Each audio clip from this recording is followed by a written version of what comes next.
been a hell of a week for the American West Division in general, which brings us to our number one battle, and it comes to us from Austin. This is from the Mothership. This full episode just dropped on our YouTube. No Chicago? No Chicago. Whoa. No Chicago. 6 weeks in a row on, 2 weeks in a row off. Wow, Fortnite. Yeah. And New York, not only did they have the number 4 battle, they have one of the battlers in this as well. Hey! So there are about 3 battles this week in the top 4 featured people going on the road and stealing some bonus points for their city. We'll see how that all shakes out with the standings in a minute. But this is a really, really very fun battle featuring Heather Keith as host standing in for Brian Moses in an absolute panic move for everyone involved. Thanks for that.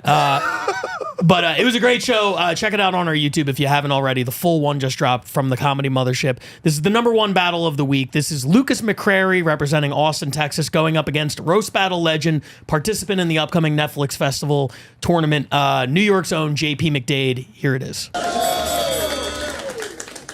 Yeah, I'd hate me too if I looked like the little girl from Hereditary with a wig and a mustache.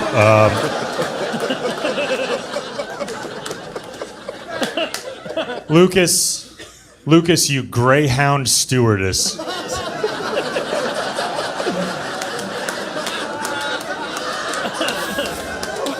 my God. You look like you have herpes sores and no genitals to put them on. Oh my God. Wow. That was really mean. What the fuck? Said we were gonna go nice on each other.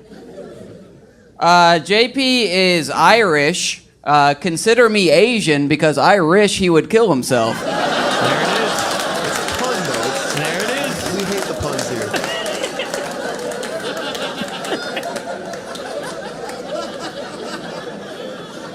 here. We struggle with depression. Lucas had a long day playing the piano for a child beauty pageant. You might recognize Lucas from a documentary about trailer park murders as the woman who saw everything.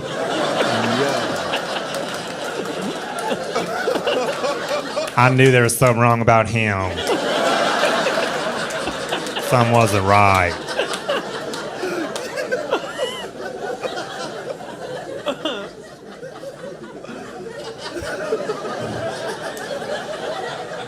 I calls it like I sees it. That's my girl.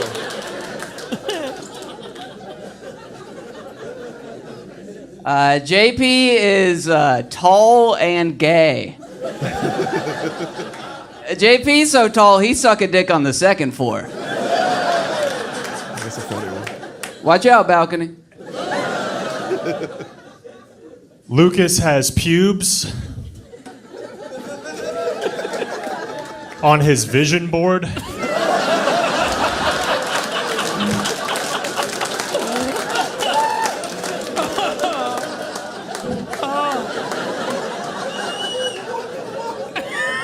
What is that joke? That's so good. I'm gonna do my impression of JP eating pussy. All right, here's my impression of JP eating pussy.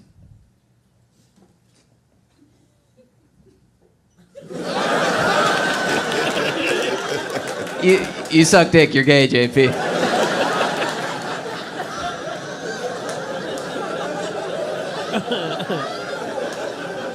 It takes way longer than that.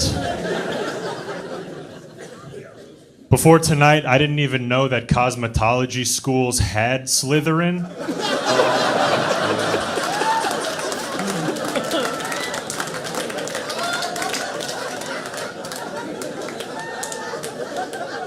That haircut is called, "If you do not live in this community, you cannot use the pool."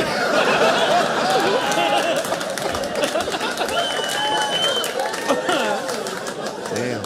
Stop barbecuing, you know? JP, he's an alcoholic, and he likes black men. Yeah, so whether he's drinking or fucking, Either way, he's sucking down some Negronis. That's not bad. I get it. It's funny. I get it. Yeah. On paper, that makes sense. Austin likes that one a little too much. Yeah. They want to be louder about it. It's been an honor to be here roasting Austin Buyers Club.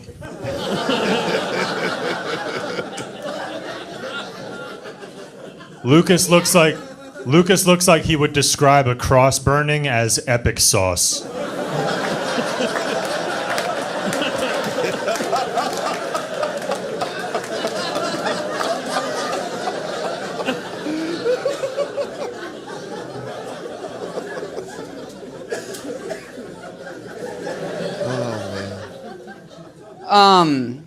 I wasn't gonna bring this up, but so JP and I, we exchanged numbers because we had never met before, and we exchanged info about each other, what we do for the roast battles. So since we exchanged numbers, every day he's been sending me a good morning text. Look at it. I stopped responding. He said, "Why are you mad at me?" And then later he sent a picture of a mouse and said, "The world is so big, yet I feel so small." Anyways, JP, he's 6 foot 7 inches, and 7 of those inches are in his ass, and the 6 feet. All right. Give it up for these battlers. Wow. The number one battle this week, Austin, Texas, with points, well-deserved points also going to New York. Let's get the less interesting part out of the way first. It sounds condescending to say it this way, but we're about to have a JP McDade conversation. So let's first say Lukas McCrary, very funny, the dick-sucking act out, A+. He was very entertaining the whole way through. The thing with the text messages at the end didn't quite connect.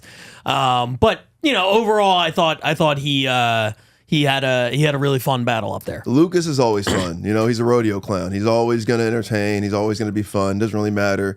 He did the classic Austin thing. He just kept calling the other guy gay. Yeah. Did the classic Lukas McCrary thing.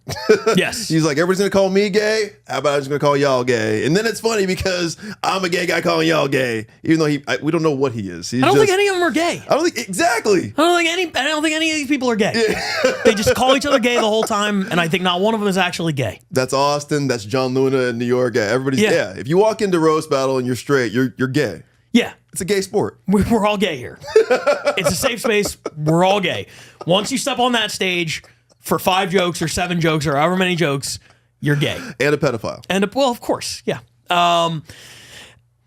Lucas was great. He's one of my favorite battlers to watch. Really enjoy him. JP McDade, I texted you this night when that happened, and what did I say? Well, I was crying because I couldn't make it, and everybody kept telling me that Heather Keith was going to take my job. So, in between spoonfuls of Haagen-Dazs, I went back to some JP McDade battles at the Roastmasters online, and I was like, the way this man has evolved after watching that battle, after you had told me that, and going back to that text message, and in between of the breaks here when the camera was off, I was saying this. I was like, that guy has a PhD in this. Yes. I mean, he's doing left field silly references, making them basic, everybody can understand roast jokes, and just landing them every time to a point where his opponent is even like looking at him in awe and laughing at the jokes, and then just like, well, you're gay, because there's nothing you can say back to what this man is writing against you. Yep. He's the best roast writer in the league. I'd be terrified if I was him. Him, Gilliland, to Pizza, they all have that same thing, but that is the OG. Like, he's a legend at what he does, and that style is... Good luck, everybody. Like, people should study the way this man does it because it's impressive. But just know you can't recreate it. No, you can't. That's the crazy thing about JP. You could study what a lot of other great roasters have done, myself included. You could study me or Keith or anybody, and you're like, oh, these are like the formulas. This is what you do.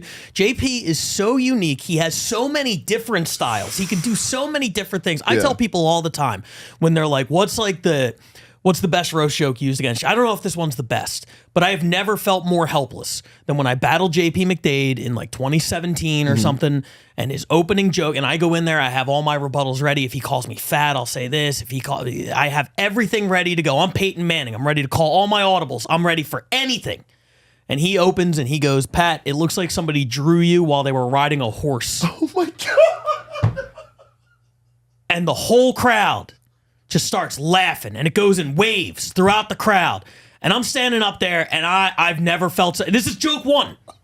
I haven't even opened my mouth yet, and I'm like, I am dealing with an attack the likes of which I have never seen. I didn't know. I was like, did he just call me fat? Did he just call me ugly? I had no idea. I knew it hurt, but I didn't know how to respond, how to rebuttal. It was so out of left field. It was so unique.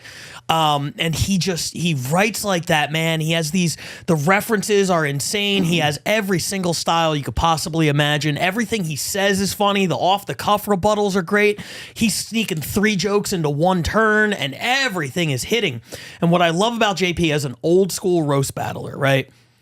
In New York, they were filming the shit and putting it on YouTube back in the day, right? But in LA, it's like most of my best battles. I feel like I feel like George Mikan. I feel like Will Chamberlain. Like my 100-point games are not on tape. Everybody's like, yeah, sure, that happened. Okay. Yeah, sorry about that. We were filming back in VHS. Yeah, exactly. All good. I'm digging shit up from old periscopes. iPhone 4s. And for a lot of us, I feel like I'm telling these kids like, back in my day, you should have seen me. I was and nobody believes it. JP just keeps getting better. He did it in our era, and he's just like better than ever now. He just improves every single time. It's absolutely insane to see. And now he's getting this really high quality footage of him just still laying beatdowns on just everybody. He's the LeBron James of our sport. Yeah. You know, I look at Keith sometimes like that. I look at you sometimes like that. I look at Paige sometimes like that. But and even Neston's kind of creeping up, and then Shalaka, obviously, there was this new class and generation. But yeah. Man, then you just look at a guy like JP, you're like, you're still doing it. The resume is insane. And hard. I mean, like, you're still a top 5 player, like LeBron being, almost 40 years old, still being a top 5 guy, but JP is number 1. I mean, like, I don't know who's outriding that guy. Oh, no. I was talking to somebody about this. Like, the roast battle Mount Rushmore is tough, right? And I'm not sure, obviously being from LA and not seeing all of JP's, I'm not sure he'd be on my Rushmore of battlers. If he's not, Right. He's very, very close. But writers, he's number 1. He's the best. Yeah. I mean, yeah, you look at Mike Lawrence, obviously, because, I look at that guy as the bar. Sure. But, after watching, what I've seen JP do in the last, 3 or 4 years at this point. JP's also done 60 battles. Right. Something like that. Yeah. Mike Lawrence did 12. You know what I mean? Yeah, he was very Sandy Koufax. They were an incredible 12. That's what I'm saying. It was Sandy You put up those Koufax. 12, you don't have to do the next 50. Yeah. I get it. But JP also doesn't have to, he could stop doing this. And I love his attitude, too, where he's like, yeah, I'm really good at this and it's fun. Why would I not keep doing it? Thank you, JP. Keep Yeah. saying that, because that's what this is about, man. It's not about anything else. I have fun writing these jokes. I don't know who these guys are. And then I get to learn about them. And I get to write shit about them. Yeah. And then he's great at it every time. Every time. So congrats, JP McDade. And congrats, Austin. Austin gets the 7 points. And we're over here. Yeah, whatever. Who cares? But congrats to JP. I can't wait to see him in the Netflix tournament against some of the best in America. It's going to be so much fun. Very that tournament. exciting.